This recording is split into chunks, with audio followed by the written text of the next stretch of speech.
Pemirsa, baku tembak terus terjadi antara aparat TNI Polri dengan kelompok kriminal bersenjata di Papua. Terbaru, satu orang dari kelompok kriminal bersenjata tewas saat kontak senjata terjadi di Kampung Maki, Ilaga, Kabupaten Puncak pada 21 Mei 2021.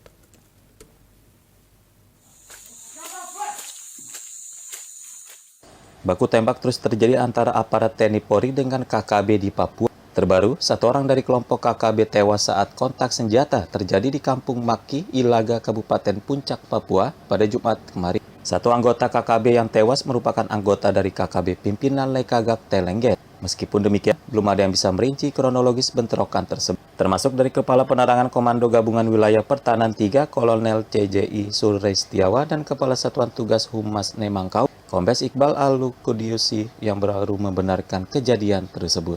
Seperti diketahui, kondisi di Ilaga terus memanas sejak April lalu, seiring banyaknya kontak senjata yang menewaskan korban baik dari TNI Polri maupun pihak kelompok KKB. Sebelumnya juga terjadi penyerangan terhadap Satuan Tugas Pengamanan Daerah Rawan Yonif 403 dan Satgas Mobile Yonif 310 yang dilakukan kelompok KKB pimpinan Lamek Taplo. Dalam penyerangan itu, 4 anggota mengalami luka tembak di bagian kaki saat melintas di Jembatan Kayu 2 Kampung Yapi Mako, Distrik Serambang Bakon, Kabupaten Pegunungan Bintang, Papua, Selasa 18 Mei lalu. Kepala Bagian Penerangan Umum Polri, Kombes Ahmad Ramadan mencatat, setidaknya ada 150 anggota KKB yang berada di wilayah Papua hingga saat ini. Jumlah tersebut tergolong sebagai anggota militan kelompok itu.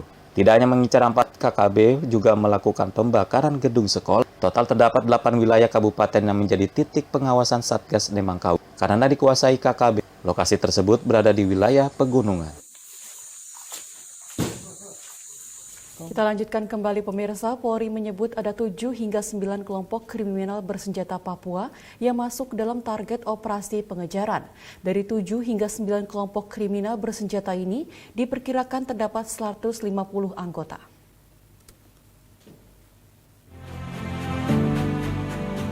Kepala Bagian Penerangan Umum Divisi Humas Mabes Polri, Komisaris Besar Ahmad Ramadan, memastikan keberadaan KKB telah diketahui termasuk identifikasi terhadap pimpinan para kelompok. Dari 7-9 kelompok itu, Polri memperkirakan jumlah anggotanya mencapai lebih dari 150 orang.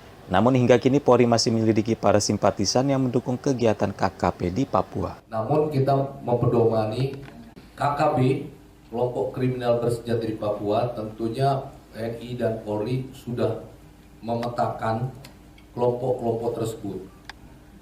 Mereka dibagi 7-9 kelompok ya yang terpencar di berbagai daerah.